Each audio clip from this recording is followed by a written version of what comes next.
Very good morning to all of you. Today we will study the equipotential surface. Now, कैसे समझेंगे equipotential surface क्या है? इसके लिए चलो देखो यहाँ पर एक चार्ज है और ये चार्ज है प्लस क्यू. सो हम लोग जानते हैं कि चार्ज पॉजिटिव है तो पॉजिटिव से इलेक्ट्रिक लाइंस और इलेक्ट्रिक फील्ड रेडियली आउटवर्ड निकल रहा है. सपोज करो कि एक डिस्टेंस हमने लिया, that distance is the R distance. R distance consider कर रहे हैं और इस आर डिस्टेंस पे इलेक्ट्रोस्टैटिक पोटेंशियल देखें सभी जगह, तो at the R distance the potential is the same. देखो पोटेंशियल V को क्या लिखते हैं?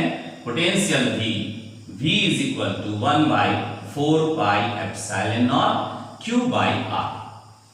That means potential is inversely to that of the distance. If the distance is constant, Q is the constant, distance is constant, on that case potential is also constant.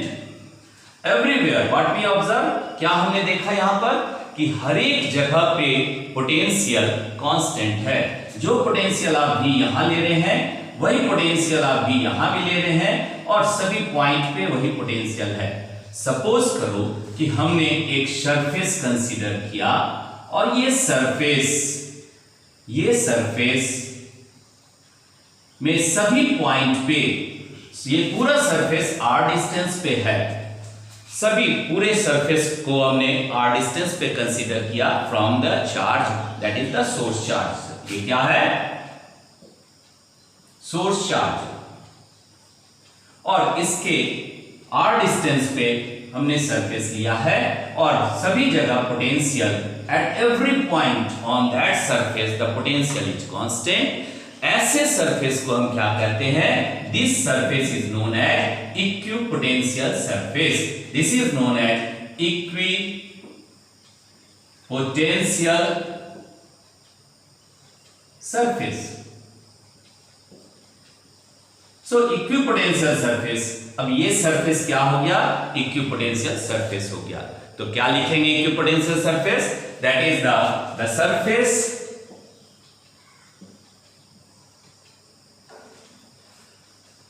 has,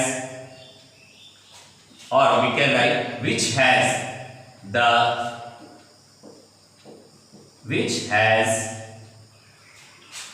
same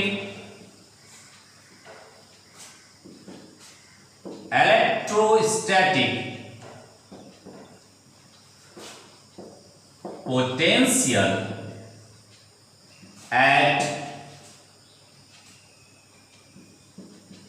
every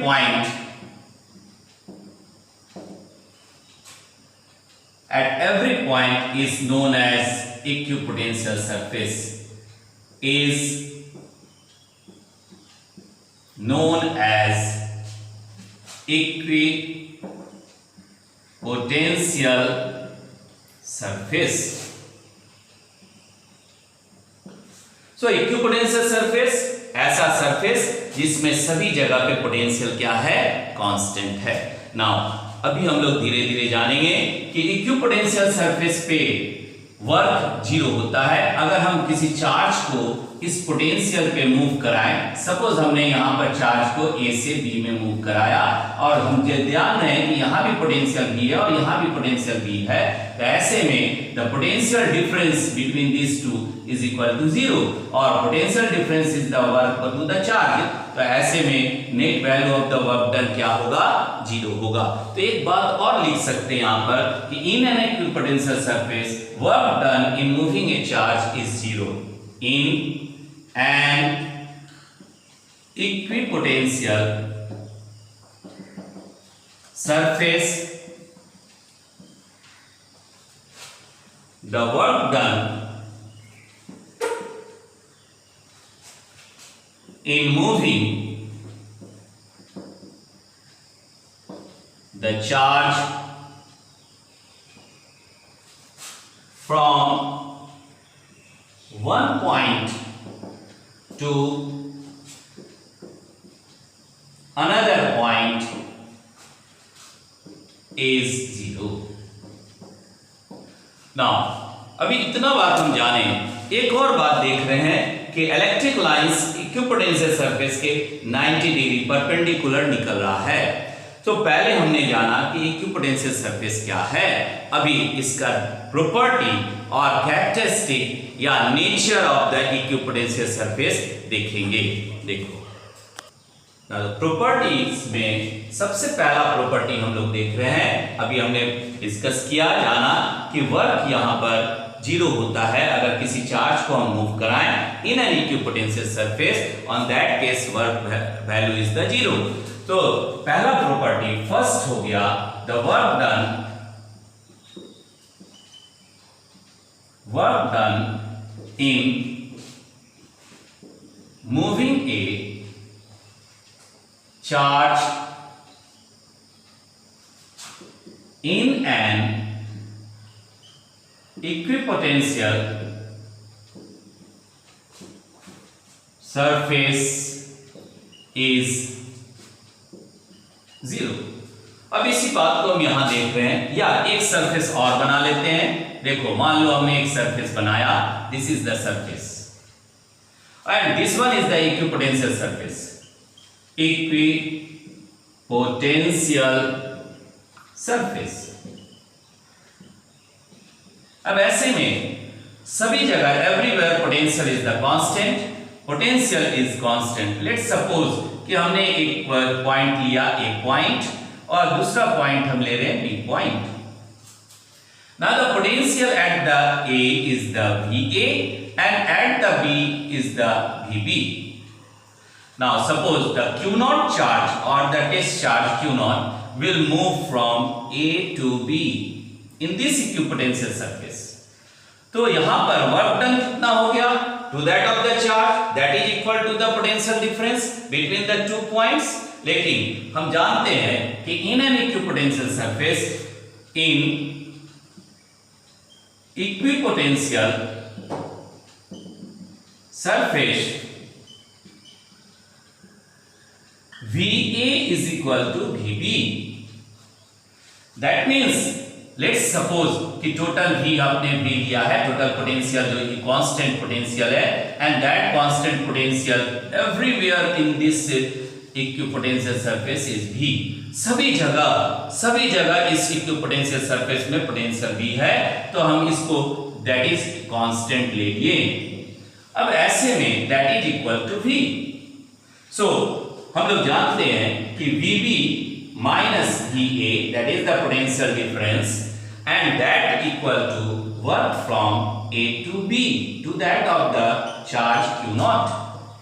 This is the relation of the potential difference, one number।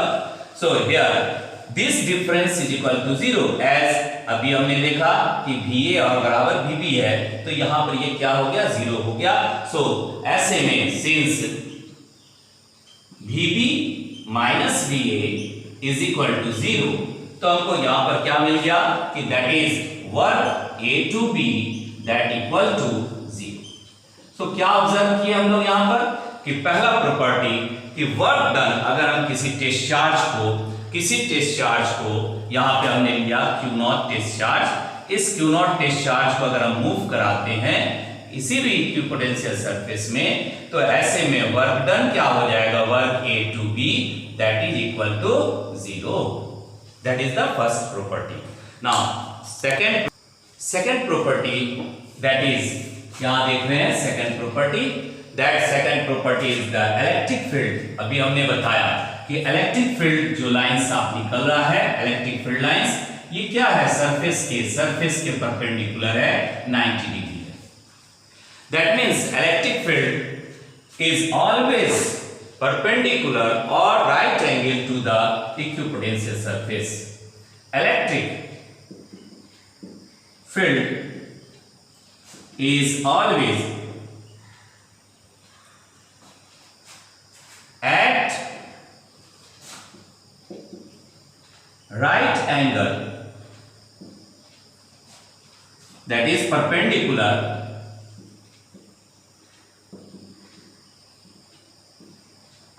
to the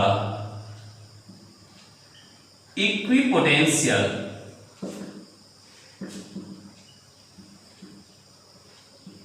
surface. अब देखो यहां पर अभी हम लोग पढ़े हैं कि that is the surface integral of electric field is equal to the work done.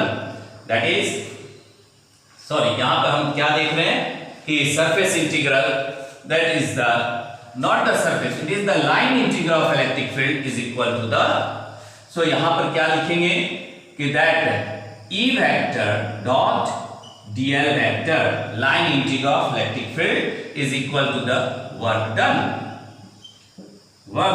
in moving a charge from one point to another point. In moving a charge from one point to other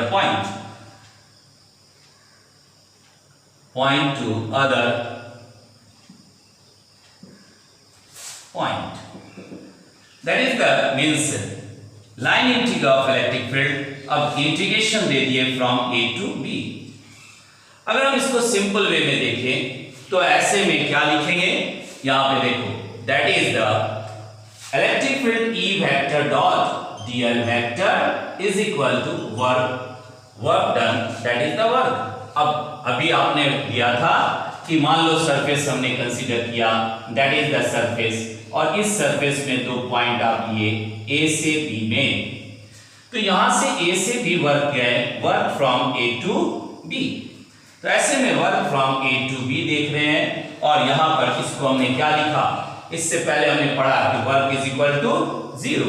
तो ऐसे में E vector dot dl vector, now dot product है तो इसको cos character में रखेंगे, so E dl cos theta that is equal to 0। Now देख रहे हैं कि electric field lines radially outward है, इलेक्ट्रिक फील्ड लाइंस बाहर की ओर जा रहा है, electric field lines are not equal to 0 and dl length जो आप कंसीडर कर रहे हैं for the work, that dl length is also constant, not equal to 0, E is not equal to 0, as well as dl is also not equal to 0, that means cos factor cos theta is equal to 0, cos theta is equal to 0, that means theta is equal to 90 degree, that shows that electric field lines and the dl length जो आप यहां से move कर रहे हैं या from A to B move कर रहे हैं, तो ये दोनों कितना 90 डिग्री बना रहा है, कितना एंगल बना रहा है, 90 डिग्री बना रहा है।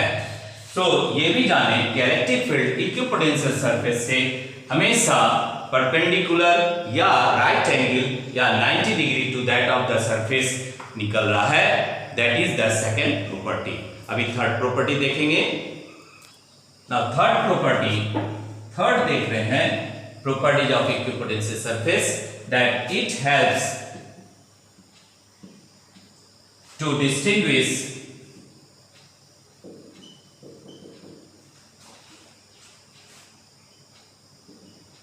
between strong and the weak field, between strong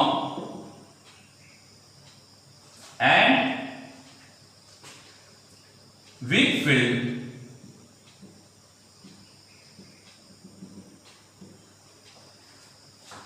from those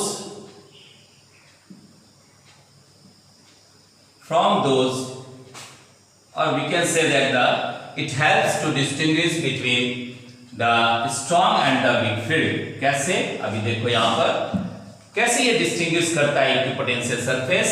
तो हमारे पास रिलेशन है that E is equal to minus dV by dr, और ये क्या हो गया कि electric field as a gradient of potential, और यहां पर मान लेते हैं कि that dV is equal to constant, dV को क्या लिए हैं, कांस्टेंट लिए हैं। तो ये यहां पर रिलेशन हमारे पास क्या आ गया, E इज इक्वल टू, और दैट इज निगेटिव तो डायरेक्शन को रिप्रेजेंट कर रहा है, इसलिए इसको अभी हम हटा दे रहे हैं 1 by dr, और ऐसे भी देख सकते हैं that dr is directly proportional to, here also the directly proportional, dr is directly proportional to the electric field। अब ये क्या बता रहा है कि अगर इलेक्ट्रिक फील्ड स्ट्रांग है तो ऐसे में डिस्टेंस कम है, अगर इलेक्ट्रिक फील्ड वीक है तो डिस्टेंस क्या है, ज्यादा है। दैट मींस द रीजन बता रहा है, it helps to distinguish between the strong and the weak field, कहां पर स्ट्रांग फील्ड है और कहां पर वीक फील्ड है, and that is the third properties. अब आ रहे हैं फोर्थ प्रॉपर्टी को देखो। ऐसे में fourth properties no two equipotential surface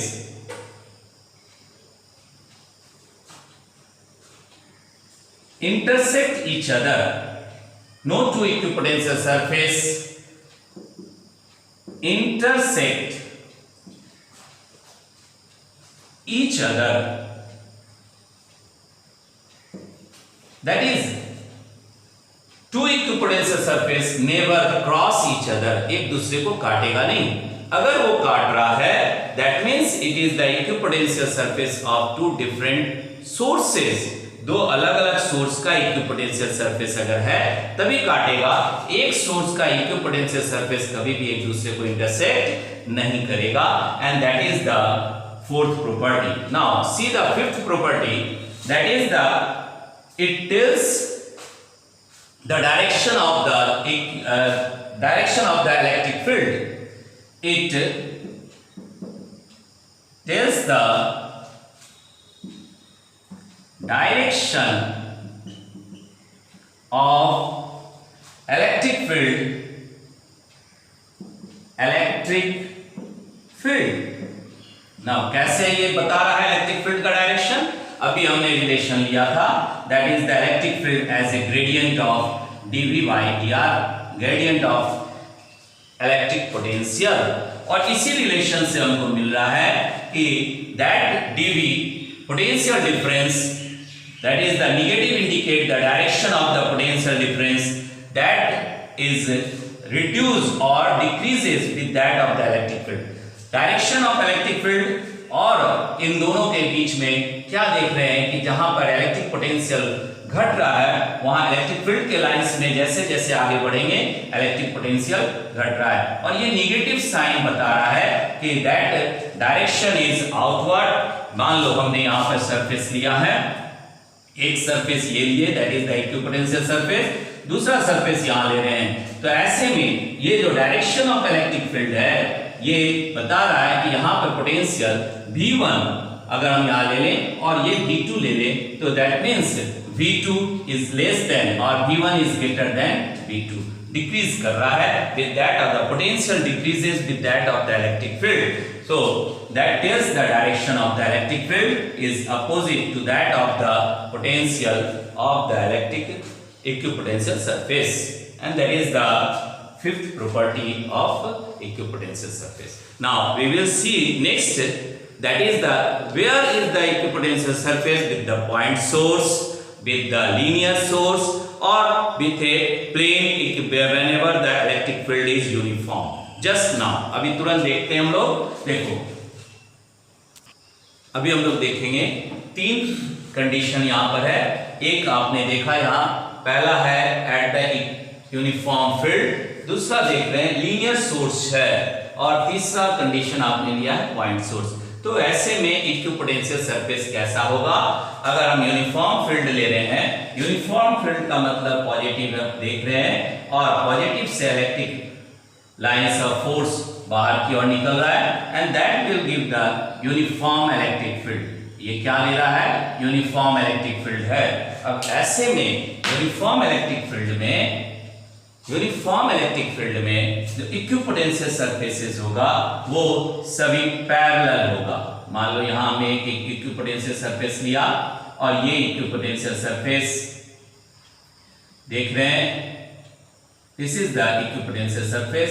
another equipotential surface suppose करो यहां हम कंसीडर करते हैं, तो ऐसे में ये भी इक्विपोटेंशियल सरफेस यहां भी, और यहां भी अगर हम इक्विपोटेंशियल सरफेस ले रहे हैं तो सभी जगह यूनिफॉर्म में इलेक्ट्रिक एक ये जो इक्विपोटेंशियल सरफेस है, दीज आर द प्लेन्स, और we can say that the plane equipotential surface plane equipotential surface. कब ये आया हमारे पास कि सभी जगह पोटेंशियल, अब यहां हम ले रहे हैं पोटेंशियल V1, यहां लिए V2, यहां लिए V3। V1 सभी पॉइंट पे पोटेंशियल कांस्टेंट है, V2 पे भी सभी जगह पे कांस्टेंट है, V3 में भी। ऐसे में ये क्या क्या ऑब्जर्व किए, ये प्लेन इक्विपोटेंशियल सरफेस कहलाया। ये क्या कहलाया?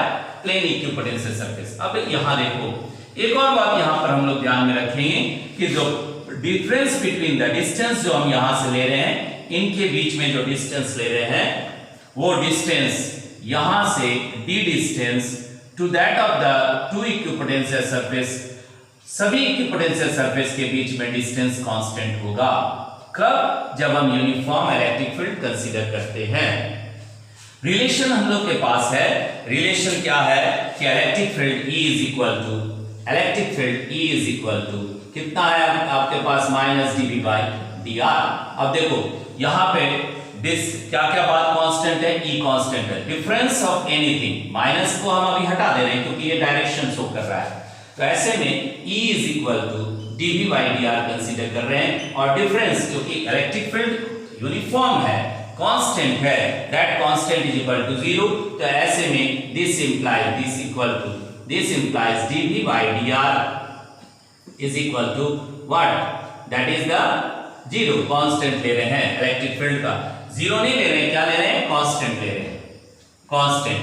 तो ऐसे में डिफरेंशियल ऑफ कांस्टेंट अगर है तो डिस्टेंस भी क्या हो गया? पोटेंशियल के बीच का डिस्टेंस भी क्या है? कांस्टेंट है। ये हम कब जाने? For the uniform electric field. लेकिन अगर हम यहां ले रहे हैं लीनियर सोर्स के केस में, तो ऐसे में ये r डिस्टेंस अगर हम कंसीडर करते हैं दोनों ही तरफ, इधर भी r डिस्टेंस और इधर भी r डिस्टेंस, दोनों तरफ r डिस्टेंस है, तो ऐसे में अगर हम एक सिलेंडर बनाते हैं to that of the linear charge, और लीनियर चार्ज को भी दिखा दो, ऐसे में यहां से ये आपका एक सिलेंडर बन गया। और linear charge that means the charge is uniformly distributed to that linearly uniformly distributed, ऐसे में फॉर इनफाइनाइट। तो अब यहां पर हमको क्या मिला? एक सिलेंडर मिला, और सभी जगह ये कर्व सरफेस जो आप देख रहे हैं, that is the curve surface. ये कर्व सरफेस हमको क्या रिप्रेजेंट कर रहा है? दैट इज द यूनिफॉर्म, और यही हो गया इक्विपोटेंशियल सरफेस, इक्विपोटेंशियल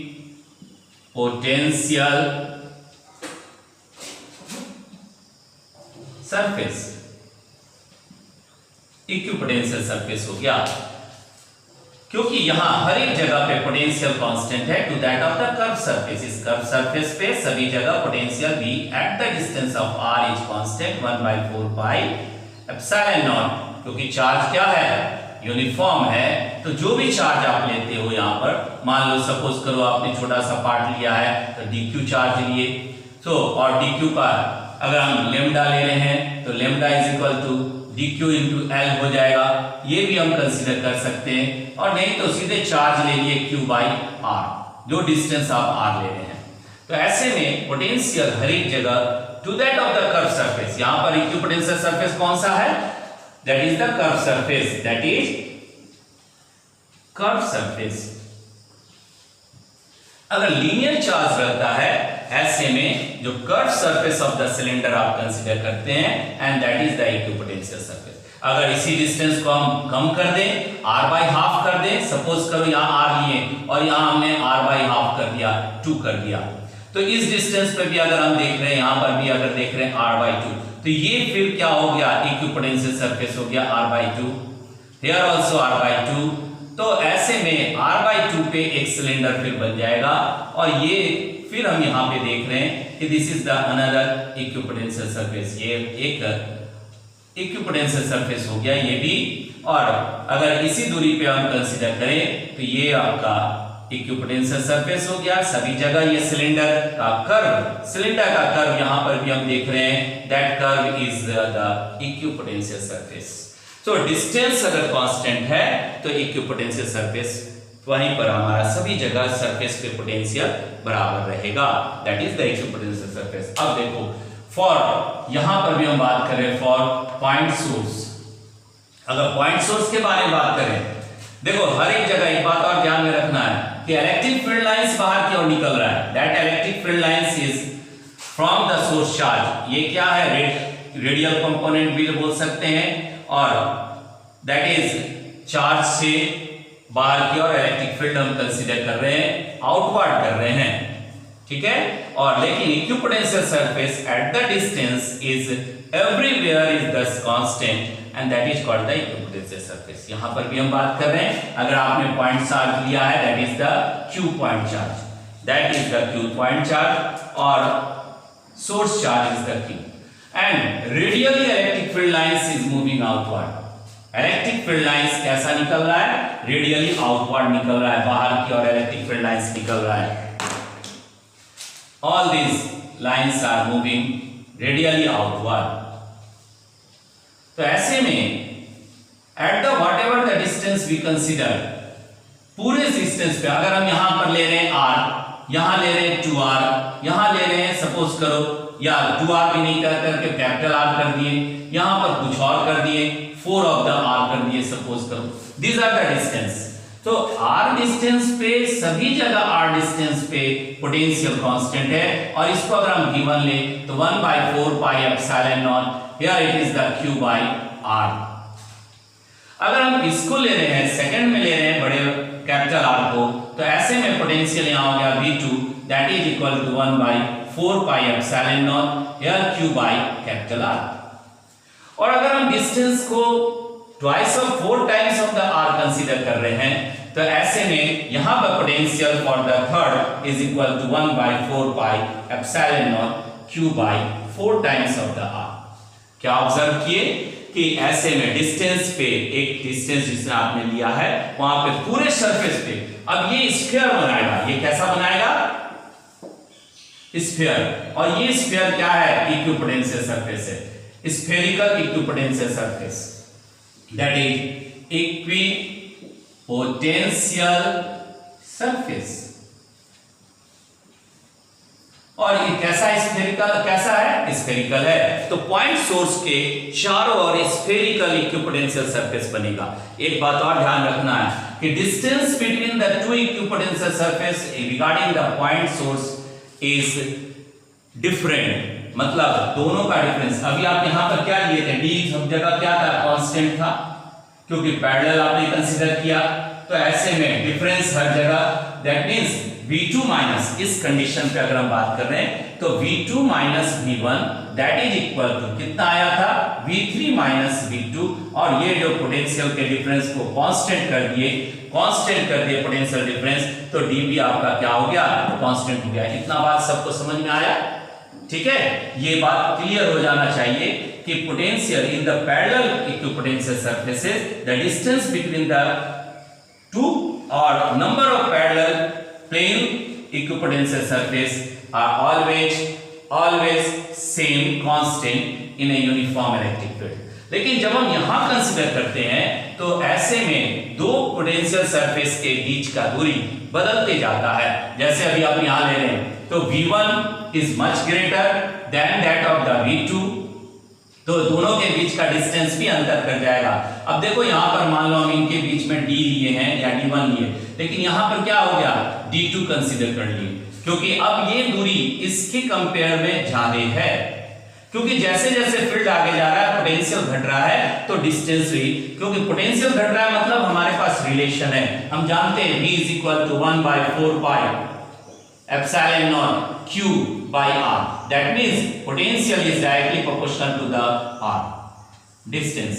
और अगर ये बात हम यहां पर समझ रहे हैं तो पोटेंशियल का डिस्टेंस का बढ़ना, पोटेंशियल का घटना, या कह सकते हैं कि पोटेंशियल घटेगा, और हम इसी बात को यहां पर भी कर रहे हैं और इसी बात को यहां पर लिख रहे हैं कि दैट r को आपने यहां d से रिप्रेजेंट किया है, r is directly proportional to 1/d। तो जैसे जैसे पोटेंशियल कम हो रहा है दोनों के बीच में डिस्टेंस बढ़ते चला जा रहा है। ये सारी बात सबको समझ में आया ना। अभी नेक्स्ट वीडियो में हम लोग देखेंगे कि नेक्स्ट वीडियो में कैसे पॉइंट सोर्स के चलते और नंबर ऑफ सोर्स के चलते और डाइपोल में कैसे इक्विपोटेंशियल सरफेस बनेगा। ठीक है, थैंक यू।